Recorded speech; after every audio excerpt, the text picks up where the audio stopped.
A ver, pensemos en la Biblia. Solemos verla como un solo libro, ¿verdad? Pues nada más lejos de la realidad. Es más bien como una biblioteca, una que ha sido montada con muchísimo cuidado. Una colección donde cada texto fue elegido por un motivo muy concreto. Y claro, como en toda gran selección, hubo libros fascinantes que se quedaron fuera. Vamos a descubrir por qué pasó esto.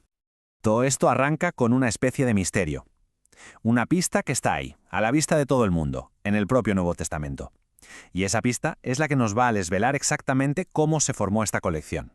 Y aquí está el quid de la cuestión. Fijaos, en el libro de Judas, que sí está en la Biblia, se cita directamente una profecía de un tal Enoc. Lo curioso, lo realmente llamativo, es que el libro de donde Judas saca esa cita, el libro de Enoc, no está en la Biblia. Es como si te lees la crítica de una película, te parece genial, pero luego la buscas y resulta que no existe. Un poco raro, ¿no? Y esto nos lleva a la pregunta del millón. ¿Por qué los primeros líderes de la Iglesia citarían un libro que ellos mismos decidieron excluir? Resolver este enigma nos va a desvelar todo el proceso de edición que hay detrás del texto que conocemos hoy.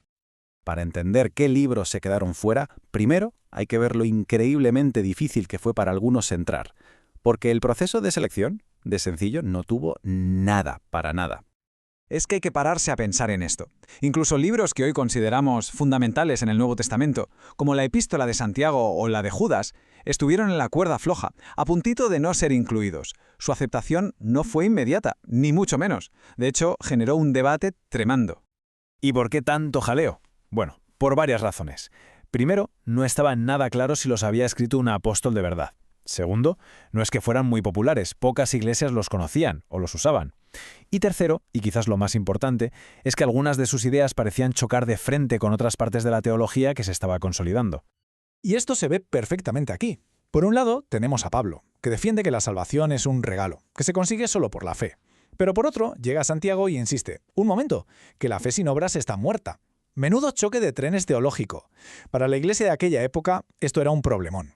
Al final, la decisión de incluir a los dos fue, en esencia, como un empate técnico para mantener el equilibrio. Vale, entonces, si libros con estas tensiones tan fuertes lograron entrar, ¿por qué el libro de Enoc, que era citado y respetado, se quedó fuera? La razón es bastante directa. Fue considerado demasiado peligroso. Primero de todo, hay que entender quién era Enoc. Según el Génesis, no era un cualquiera. Fue un hombre tan justo que no murió, sino que Dios se lo llevó directamente. Una figura con un peso espiritual brutal. Esto hace que la exclusión de su libro sea todavía más llamativa. Esta es la cuestión crucial. Si el autor era tan importante y su profecía fue citada en el Nuevo Testamento, ¿qué demonios contenía ese libro para que lo vieran como una amenaza para la iglesia primitiva? Pues el problema era, simple y llanamente, su contenido. El libro de Enoc está lleno de una mitología súper elaborada sobre gigantes nacidos de ángeles y mujeres, de ángeles caídos con nombres propios. Vaya, relatos que a los líderes de la iglesia les sonaban más a fantasía que a una guía moral. Lo vieron como una distracción peligrosa, algo que desviaba el foco de la figura central de Jesús. Oficialmente, la Iglesia estableció unos criterios muy rigurosos. Un libro debía ser de inspiración divina, tener una autoría apostólica reconocida y ser usado por la mayoría de las comunidades. Al final, Santiago y Judas pasaron el corte. El libro de Enoc, con su contenido tan particular, pues no. Pero más allá de estos criterios oficiales, la verdadera razón de la selección fue estratégica.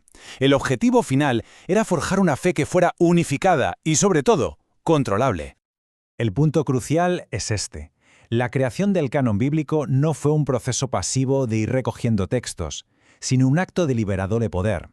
El objetivo era garantizar la uniformidad doctrinal y la supervivencia de la Iglesia en un mundo que estaba lleno de sectas y creencias que competían entre sí.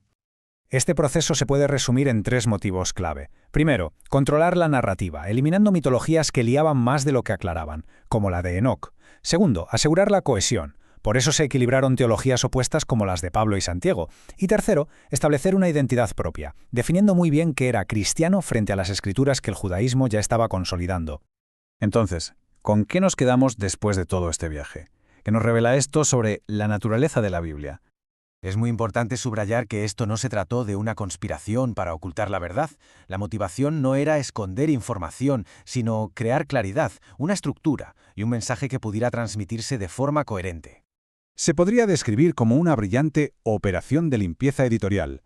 El objetivo era pulir y unificar los textos para asegurar que el mensaje central fuera claro y sobre todo que fuera gestionable para la estructura de la Iglesia. Así que, al final, la mejor manera de ver la Biblia no es como un único libro dictado desde el cielo, sino como una biblioteca curada. Una colección de volúmenes seleccionados con un propósito muy claro: construir una fe con un mensaje unificado, capaz de sobrevivir, de crecer y de expandirse a lo largo de los siglos. Y esto nos deja con una última pregunta para reflexionar. Si lo que tenemos es el resultado de una cuidadosa selección, ¿qué otras voces, qué otras historias y qué otras teologías se quedaron en la sala de edición, esperando quizás algún día a ser redescubiertas?